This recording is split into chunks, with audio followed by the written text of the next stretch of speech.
जैसे यूजली वैसे मैथमेटिक्स ऐसा डिफिकल्ट सब्जेक्ट है नहीं, क्योंकि इंजीनियरिंग फील्ड में यूजली बच्चा वही आता है जिसको मैथ में एक्स्ट्राऑर्डिनरी इंटरेस्ट होता है। मैथमेटिक्स में एटलीस्ट 45% होना चाहिए, क्योंकि उसमें हर क्वेश्चन को हमें सॉल्व करना पड़ता है।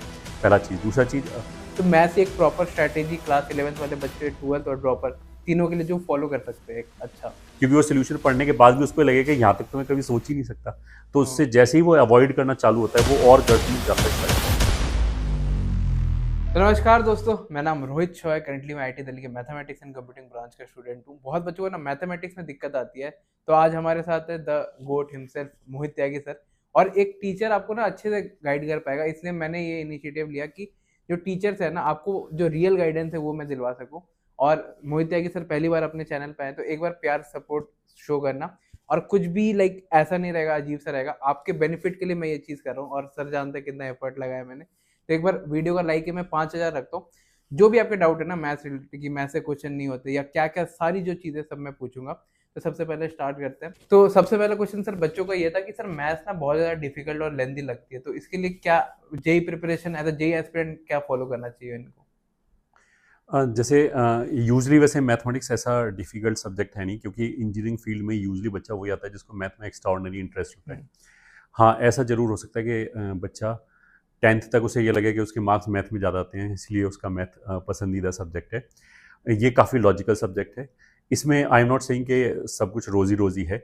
बाकी सब्जेक्ट से इसमें डिफरेंस ये है कि ये थोड़ा-सा एब्स्ट्रैक्ट सब्जेक्ट है। फिज़िक्स में यू कैन सी कि क्या हो रहा है, फिज़िकली मेरे को दिखाई देता है, चीज़ें हम्म। अच्छी लगती हैं। मैथ्स में काफ़ी कुछ जो कैलकुलेशन है वो एब्स्ट्रैक्ट जैसी होती हैं, बट अगर कोई बच्चा प्रैक्टिस करे तो वो धीरे-धीरे सही हो जाता है। ठीक है, पहला चीज़ तो ये हो गया। हम्म। दूसरा, तीनों सब्जेक्ट की नेचर डेफ़िनिटली अलग-अलग है। हम्म। अगर हम पढ़ाई में अगर हम ये होने के मान लिया हम एक दिन में डेढ़ डेढ़ घंटे की क्लास कर रहे हैं या लेक्चर देख रहे हैं, तो वहाँ तो इक्वल टाइम दिया जा सकता है डेफिनेटली। बट जब हम प्रैक्टिस वाला पार्ट करते हैं तो केमिस्ट्री से ज़्यादा प्रैक्टिस थोड़ा सा शायद फिजिक्स में होता है, फिजिक्स से ज़्यादा प्रैक्टिस मैथमेटिक्स में होता है। तो हम्म। जो हमारा प्रैक्टिस का टाइम डिवीज़न है वो मैथमेटिक्स में आई विल से कि आइडियली तो 33 होना चाहिए, बट आई वुड से कि मैथमेटिक्स में एटलीस्ट 45% होना चाहिए, क्योंकि उसमें हर क्वेश्चन को हमें सॉल्व करना पड़ता है। पहला चीज़। दूसरा चीज़, शुरू में अगर हमें मैथ्स में दिक्कत आ रही है तो बच्चा क्या करता है कि उसे कटने लगता है, उसे थोड़ा सा अवॉइड करने लगता है, जिससे वो और प्रॉब्लमेटिक होता चला जाता है। हम्म। तो अगर बच्चा उसको हेड ऑन ले और इसको चैलेंज की तरह माने कि मैथ की वजह से ही तो यूजली इंजीनियरिंग में आते हैं। सर बच्चों का ना ये दिक्कत है, मैं आप लोगों की बात ही करवे कर रहा हूँ, बच्चों से सर मैथ्स के क्वेश्चन ही नहीं बनते। हाँ, मैं वही बता रहा हूँ कि मैथ्स के क्वेश्चन में अगर आप जैसे पूरे पेपर की बात करोगे, पेपर में क्या होता है कि 30-40% तो क्वेश्चन वो होते हैं जिसको हम बिल्कुल प्रोसीजरल बोलते हैं। मतलब उसके लिए कोई ऐसा नहीं कि हमें बहुत हाई फाई दिमाग चाहिए। स्ट्रेट फॉरवर्ड क्वेश्चन होते हैं, जो थ्योरी होता है उसी से रिलेटेड क्वेश्चन आते हैं। फिर उसके बाद जो कहानी चालू होती है ना, वहाँ बच्चों को दिक्कत होती है कि जहाँ पे मैनिपुलेशंस आ गया। तो अगर 10th तक बच्चे ने समझ के नहीं पढ़ा है, रट रट के पढ़ा है, यूजली कॉन्शियसली कोई रटता नहीं, अनकॉन्शियसली मतलब जो अपना वो एजुकेशन हैबिट में आ सिस्टम है जाते हैं। वो भी काफ़ी कुछ ऐसा है जो मार्क्स पे जोर देता है रादर देन समझने के। तो उसकी वजह से उनको उस मैनिपुलेशन पार्ट में शुरू में दिक्कत आएगी। बट अगर आपने 1-2 महीने वो चीज़ निकाल लिया और खूब सारे जैसे जो क्वेश्चन फंसा मैंने पहले करने की कोशिश किया, हम्म। नहीं हुआ तो उसका सोल्यूशन देख लिया। When you are going through the solution you will have something at the back of your mind के इस क्वेश्चन को हम कैसे सॉल्व करते हैं, whether you are able to explain it और नॉट, कि मेरे को उससे क्या सीखा, आपके ब्रेन ने काफ़ी कुछ सीख लिया होता है। हम्म। तो कंसिस्टेंटली लगे रहना ज़्यादा जरूरी है, निराश होने की बजाय। बच्चे का निराश होकर छोड़ देते हैं, तो अगर वो लगातार लगे रहेंगे तो वो उस तरह की जो मैनिपुलेशन आगे भी डिफरेंट चैप्टर्स में आएगी तो वो उसका बेटर होता चला जाएगा। बट प्रैक्टिस का कोई सब्स्टिट्यूट नहीं है, जितना ज़्यादा हम प्रैक्टिस करेंगे उतना ही बेटर होता मतलब है। मैथमेटिक्स एज अ सब्जेक्ट जैसे मैं खुद भी परस्यू कर रहा हूँ, तो इसमें प्रैक्टिस बहुत है। और सर का ये कहना है कि जैसे जेई में ना 30 to 35% ऐसा चंक आता है जिसमें आपको ना बहुत ज्यादा मैथ्स नहीं लगती, बस थ्योरी पोर्शन से आता है। बिल्कुल। तो आपको ना बस कंटिन्यूअस पढ़ना है, तो वो चीज़ है। और सर और एक चीज़ मैं पूछना चाहूंगा, जैसे मैथ्स की कोई अच्छी सी स्ट्रैटेजी जो बच्चों के लिए, जो लाइक कोई ऐसे नाइदर रोस्टिंग एनीवन, कोई भैया दीदी या जैसे आपने बहुत सालों से मैथ्स पढ़ाया है तो आपको बेटर पता होगा इस सब्जेक्ट के बारे में। तो मैथ्स एक प्रॉपर स्ट्रैटेजी क्लास 11th वाले बच्चे, 12th और ड्रॉपर तीनों के लिए जो फॉलो कर सकते हैं। अच्छा। उसमें मैंने पहले तो ये बोला, देखो मैथमेटिक्स में अगर तुम आप परसेंटाइल पे जाओगे तो वहाँ भी बच्चे बहुत अच्छा स्कोर करते हैं। ऐसा नहीं है कि वो ओवरऑल परसेंटाइल काफ़ी नीचे आता है मार्क्स पे, अगर हम टॉपर्स की बात करें। हाँ, डेफिनेटली आईआईटी जेई में बेसिकली लेंदी इसलिए बोलते हैं क्योंकि हमें कैलकुलेशन करनी पड़ती है। फिजिक्स और केमिस्ट्री में ऐसा नहीं होता है। तो आईआईटी जेई में ये जरूर है कि 25-30 कम मार्क्स पे ही आपका 99 परसेंटाइल बन जाता है in comparison to other thing. जो जैसे तुमने बोला कि 11, 12, 13 वाले बच्चे क्या करें, तो पहले चीज़ तो डरे ना, उसको हेड ऑन लें। अगर आप उससे डरोगे, किसी तरीके से साइड से निकलने की कोशिश करोगे, तो वो आपको फेल करेगा ही करेगा। क्योंकि अल्टीमेटली तो ये जो गेम है वो सारा कुछ रिलेटिव है, क्या आपको रिलेटिवली कितना आता है बाकियों के कंपैरिजन में। तो एक तो डरे ना। शुरू में अगर किसी को, जैसे मैंने बोला कि अगर 10th तक की पढ़ाई हमने थोड़ा सा रट के किया है, मगअप करके किया, तो शुरू में दिक्कत आएगी, इसमें कोई डाउट नहीं है। बट अगर आप लगातार मेहनत करते रहोगे तो वो बेटर होता चला जाएगा। उसमें भी दो पार्ट है। पहला पार्ट तो लेक्चर समझना हो गया, फिर उसके क्वेश्चन करना हो गया। ये जो क्वेश्चन करने का सोर्स है, दिस शुड बी गुड, क्योंकि काफ़ी जगह क्या होता है कि बच्चों को इम्प्रेस करने के लिए बहुत, जैसे बोलते हैं ना कि टेलीग्राम से कैसे भी क्वेश्चन उठा के दे दिए, तो उससे सिलेक्शन नहीं हो सकता। क्योंकि अगर आपको शुरू में टफ क्वेश्चन मिल रहे हैं जिसके आने की प्रोबेबिलिटी बहुत कम है, बच्चे को ग्रेजुअली धीरे धीरे उठाया जाता है। अगर शुरू में बहुत ज़्यादा टफ क्वेश्चन आएंगे तो वो डिसहार्टन होकर छोड़ देगा, क्योंकि वो सोल्यूशन पढ़ने के बाद भी उसको लगेगा कि यहाँ तक तो मैं कभी सोच ही नहीं सकता। तो उससे जैसे ही वो अवॉइड करना चालू होता है, वो और गर्त में जाता चला जाता है। तो जो प्रोसीजरल पार्ट है वो आपको नोट से ही क्लियर हो जाएगा। जैसे मान लिया जेई में खूब क्वेश्चन आते हैं कि मान लिया 3 इक्वेशन दे दिया कि इसके इनफाइनाइट सॉल्यूशंस हैं। हाँ। अब ये वाली जो क्वेश्चन है इतनी बार पूछा गया है, इसमें कोई दिमाग थोड़ा लगता है, इसमें पहले से ही मेरे को पता है कि क्या करना है। हाँ। तो इसमें ऐसा नहीं कि वहां पेपर में बैठ के मेरे को कुछ सोचना पड़ रहा है, या फिर एपीजीपी के बहुत सिंपल सिंपल भी क्वेश्चन आते हैं अगर मैं मेंस की बात करूं तो ऐसा नहीं कि सारा ही पेपर टफ है। अगर हम ये प्रोसीजरल पार्ट निकाल के ही कर दें, और गलती जिसे बोलते हैं ना परमिसिबल, वैसे तो गलती करना कुछ परमिसिबल होता ही नहीं, बट अगर 10% के अंदर अंदर हमारा गलती है तो I will say this is fine.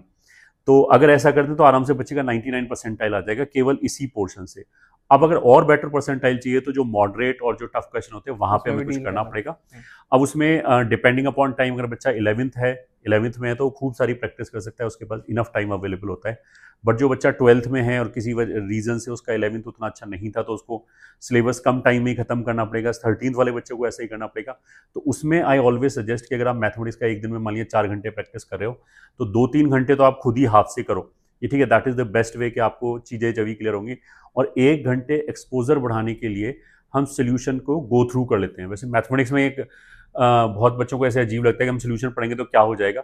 बहुत सारी मैनिपुलेशन आपके जिसे बोलते हैं ना अनकॉन्शियस माइंड में जाती रहती है, which you will not be able to explain, but actual paper में वो डेफिनेटली 1-2 क्वेश्चन आपसे ज़्यादा कराएगी। सर जैसे आप वेटेज एनालिसिस के बारे में बच्चों को बता सकते हैं, किसी बच्चे को अगर 100 में से 80 स्कोर करना है या 100 में स्कोर करना है उसको परफेक्ट स्कोर, तो वेटेज एनालिसिस वो कैसे रख सकता है और कैसी उसकी मतलब प्रिपरेशन टैक्टिक्स रहे। अगर 99 परसेंटाइल की बात करें तो हमने पहले एक वीडियो भी डाला था कि 100 में से जो मैथमेटिक्स में 99 परसेंटाइल आ रहा था 2024 में, that was somewhere around 51 marks, 52 marks. तो वहाँ तक तो हम सेलेक्टेड चैप्टर करके एक अच्छा चांस है कि हम उसको क्रॉस कर जाएं, ठीक है। बट अगर आप 70-80 मार्क्स की बात करते हो तो आपको पूरा ही सिलेबस ढंग से करना पड़ेगा, तभी आप वहाँ तक पहुँच सकते हो। किसी शिफ्ट में किसी बच्चे का तुक्का लग सकता है, क्योंकि वेरिएशंस आते हैं डेफिनेटली बहुत तरह के। बट अगर आप चैप्टर की बात करो, इंपॉर्टेंट चैप्टर क्या है, तो वो सबसे ज़्यादा important chapter definitely vector and 3D है। और जैसे डुएबल क्वेश्चंस आते हैं। दूसरे वाला जो इंटीग्रल कैलकुलस है, that is I would say कि one of the most important chapter, क्योंकि इंटीग्रल कैलकुलस में जो आपको इंटीग्रेशन करना अगर आ गया, तो उससे आपका एरिया और डिफरेंशियल इक्वेशन भी लगभग 90% फिनिश हो गया। और ये तीनों मिला के बहुत हैवी पोर्शन आता है, उसको we can not afford to ignore. उसके बाद जैसे प्रोग्रेशन सीरीज है, उससे सिंपल से क्वेश्चन आएंगे एंड जरूर आएंगे, that is very important chapter. उसके बाद देखो मैट्रिक्स और डिटर्मिनेंट से भी क्वेश्चन आते हैं, स्पेशली मैट्रिक्स से, बट वो थोड़े से टफर साइड पे रहते हैं। तो आई वुड लाइक कि उससे पहले हम आज की डेट में अगर बात करें तो conic section is very very very attractive, because उसमें से जो मेजर पोर्शन है वो सिलेबस से हटा दिया, मेंस के सिलेबस से। हार्डली हमें 4 घंटा लगेगा जिसमें हम वो पूरा सिलेबस पढ़ सकते हैं, जहाँ से एक क्वेश्चन तो डेफिनेटली आएगा ही आएगा। इसके बाद की अगर बात करें तो बाइनोमियल थ्योरम से भी पेनफुल पार्ट काफ़ी कुछ हटा दिया गया है। बाइनोमियल थ्योरम में जो एक कोफिशिएंट वाले क्वेश्चन होते हैं वो काफ़ी कुछ मैं बोलूँगा कि प्रोसीजरली होते हैं, वो हमें करने आने चाहिए। मेजर चैप्टर तो आई विल से कि दीज आर द चैप्टर्स। मतलब मेरे टाइम में ये सारे जो सब टॉपिक्स थे वो थे 2022 में, अभी तो रिमूव कर दिया शायद। हाँ, काफ़ी चैप्टर 24 में काफ़ी पोर्शन कम कर दिया गया वैसे। हाँ। How can student overcome fear of heavy topic like calculus और लाइक कॉनिक्स में भी बहुत बच्चों को इलिप्स हाइपरबोला ये सब में दिक्कत होती है, जैसे पीएनसी और बाइनोमियल का कॉम्बिनेशन भी बहुत टफ एडवांस लेवल पे चले जाता है, तो ये कैसे कर सकते हैं। और एक क्वेश्चन इसके साथ ये था, अगर कोई स्टूडेंट स्टक है लाइक मार्क्स पे, उसके मार्क्स बढ़ ही नहीं रहे मैथ्स पे, तो उनके लिए क्या कर सकते हैं वो ब्रेक थ्रू की वो अच्छा स्कोर कर पाए? देखो, कैलकुलस की अगर हम बात करें तो right initiation is very important. वो इस बात पे डिपेंड करता है कि आपका बेस कैसे बनाया गया है। अगर आप मोस्ट ऑफ द जो टॉपर्स बच्चों से अगर बात करोगे तो कैलकुलस सबसे ज़्यादा उनको अच्छा लगता है, क्योंकि ट्रिग्नोमेट्री में बहुत ही ज़्यादा मैनिपुलेशन होते हैं, बहुत ही ज़्यादा हमें रटना पड़ता है। ये ठीक है, कोऑर्डिनेट लोगों को बहुत लेंदी और बोरिंग सी लगती है। अलजेब्रा में सबसे ज़्यादा जो हमने बोला कि एब्स्ट्रैक्ट वाला पार्ट है वो अलजेब्रा में आता है। कैलकुलस काफ़ी कुछ ऐसा है जो लॉजिकल है, चीज़ों को आप लॉजिकल कनेक्ट कर सकते हो, तो इनिशिएशन होना बहुत ज़्यादा ज़रूरी है।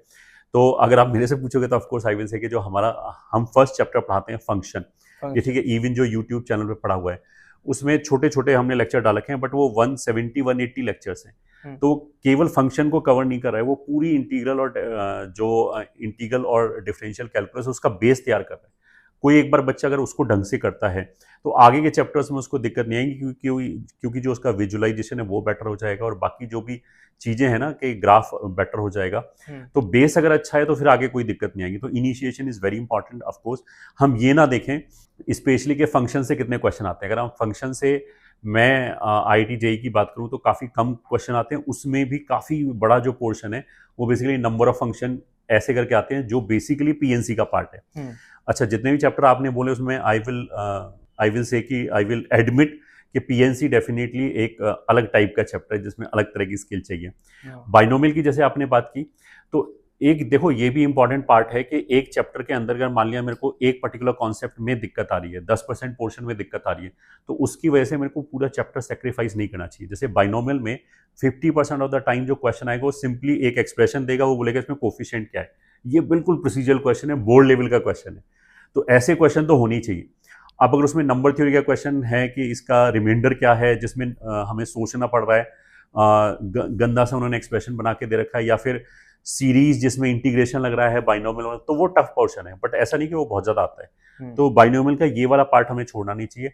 कोनिक सेक्शन की जैसे तुमने बात किया, तो आई विल से कि एडवांस के पॉइंट ऑफ व्यू से देखें तो लगभग हर जगह, क्योंकि वो थोड़ा सा लेंदी होता है, बहुत ज़्यादा रिजल्ट याद कराए जाते हैं, ठीक है। और ऐसा नहीं कि इसमें टीचर की कोई गलती है, वो तो आपको क्योंकि बाकी के बच्चे याद करके पहुंच जाते हैं, तो बाकी के बच्चे कंपटीशन बढ़ा रहे हैं, इसलिए बाकी बच्चों को भी जो एस्पायर कर रहा है अच्छी रैंक, उसको बहुत सारे रिजल्ट याद करने पड़ते हैं, जिसकी वजह से it becomes very tricky. But अगर हम मेंस की बात करें, आजकल मेंस में तो बहुत ईजी क्वेश्चन आ रहे हैं, उसमें टेंजेंट नॉर्मल वाला पोर्शन ही हटा दिया है। तो आई विल से कि जो मेन क्रक्स था, जो मेन प्रॉब्लमेटिक एरिया बोल सकते हैं, वो तो हटा ही दिया। अब तो सिंपली इक्वेशन बेस्ड क्वेश्चन आते हैं। एंड अगर हम थोड़ा सा भी जाके देखेंगे तो बहुत सारे क्वेश्चन ऐसे मिलेंगे कि एक इलिप्स ले लिया और एक हाइपरबोला ले लिया, उनकी एसेंट्रिसिटी में कोई रिलेशन बता दिया, सिंपल 2-3 इक्वेशन बना के सॉल्व करने वाले क्वेश्चन है, जिसमें कोनिक का एज सच कोई रोल नहीं है, बस एसेंट्रिसिटी वाले फॉर्मूले याद होने चाहिए। तो जैसे as a student of mathematics, तो मैं अपने छोटे भाई बहनों को यही गाइड करता हूँ कि मैथमेटिक्स में ना बच्चों से क्वेश्चन इसलिए सॉल्व नहीं होते क्योंकि उनका बेस अच्छे से नहीं है। अगर किसी बच्चे को ट्रिग्नोमेट्री इक्वेशंस आते नहीं है, उसको मैनिपुलेट करना नहीं आता कि tan 3a से अब उसको कैसे कन्वर्ट किया जाए, वो आप अगर कैलकुलस खोल के बैठ जाओगे, अगर आपको ट्रिग्नोमेट्री नहीं आती तो आप नहीं कर पाओगे। और एज अ भाई मैं यही रिकमेंड करूंगा, जैसे मेरे को भी IIT दिल्ली में मैथमेटिक्स पढ़ते हुए टाइम हो गया, तो मैथमेटिक्स में ना बेस बहुत इंपॉर्टेंट है, भले उसे क्वेश्चन ना आए, लेकिन अगर वो चीज़ नहीं आती ना, इसलिए आप क्वेश्चन में बहुत ज़्यादा फंसते हो, क्योंकि mathematics is all about manipulation. आपको एक स्टेप से दूसरे स्टेप में कन्वर्ट करना आना चाहिए। अगर कोई बच्चा ये सोचता है ना कि बिल्कुल एक शॉट से देख के और वो एकदम ट्रिग्नोमेट्री में पारंगत हो जाएगा, तो ऐसा नहीं होगा। बहुत सारे बच्चों को इसलिए भी दिक्कत आती है कि they try to take shortcut route. तो अगर आप प्रिपरेशन कर रहे हो 11 से कर रहे हो, तो इन सब चीज़ों का जरूर ध्यान रखें कि शॉर्टकट कुछ नहीं है, और कोई भी अगर शॉर्टकट बता रहे हैं कि ऐसे करके हो जाएगा, तो डेफिनेटली कुछ ना कुछ कॉम्प्रोमाइज़ होगा। अगर आपका पोटेंशियल 500 रैंक लाने का है और अगर आप शॉर्टकट ले रहे हो दूसरे के कहने पे, तो हो सकता है 5000 पे चला जाए, और 5000 रैंक आने पे हो सकता है कि यू वुड बी हैप्पी कि मेरा सिलेक्शन हो गया। बट जब आप IIT में जाओगे, अपने साथ अपने कुलीग्स को कंपेयर करोगे, तो आपको लगेगा यार मेरा IQ तो इससे बेटर है, मेरी रैंक तो बेटर आनी चाहिए। Then you will be able to understand कि एक्चुअली आप कहाँ स्टैंड कर। एक मैं हार्श ट्रूथ बताना चाहता हूँ कि if you are preparing for IIT JEE, मतलब अगर आपको IIT NITs में जाना है, तो आप मैथमेटिक्स बच नहीं सकते, क्योंकि अगर आप यहाँ पे बचते हो ना, कॉलेज में आप फंसोगे, क्योंकि engineering is all about mathematics. आप किसी भी ब्रांच में हो ना, अगर आपको मैथ्स नहीं आती तो आप टर्मिनेट हो जाओगे। लाइक लिटरली जो मेरा एक्सपीरियंस रहा है, केमिकल, मतलब बहुत बच्चों को लगता है कि केमिकल में मैथ्स नहीं करवाते, थर्मो करवाते हैं, मैकेनिकल देख लो, और लाइक ऑन अ कॉन्ट्ररी मैं सर से पूछना चाहूंगा, सर आपकी जैसे मतलब जेई में रैंक कितनी थी? समथिंग 300 थी जहाँ तक मैंने हाँ, सुना है। 394 थी।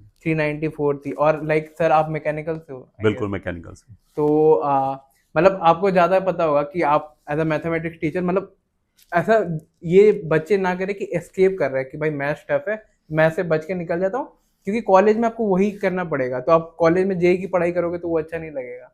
तो हाँ, इसी में मैं एक चीज़ और बोलने की कोशिश करता हूँ कि यू विल फाइंड कि जो आईआईटी वाले बच्चे हैं, वो कुछ बच्चे जैसे आईएएस वाली जगह पे जाते हैं, टॉप 20 में यू विल फाइंड के उसमें से 15 या 18 इंजीनियर्स हैं। उसका एक बहुत बड़ा रीज़न मैथ्स है कि आपको लॉजिकली सोचना सिखाता है। तो जिसकी वजह से आगे आप किसी भी फील्ड में चलो, जैसे आजकल हम ये बोलते हैं ना कि कुछ भी चीज़ सीख लो, तुरंत वो ऑब्सोलीट हो जाती है 1-2 साल में। जैसे भले ही हम प्रोग्रामिंग लैंग्वेज की बात करेंगे, 2 साल में कुछ नई टेक्नोलॉजी आ जाती है। तो ये चीज़ें चेंज होती रहेंगी। You this is not in your hand.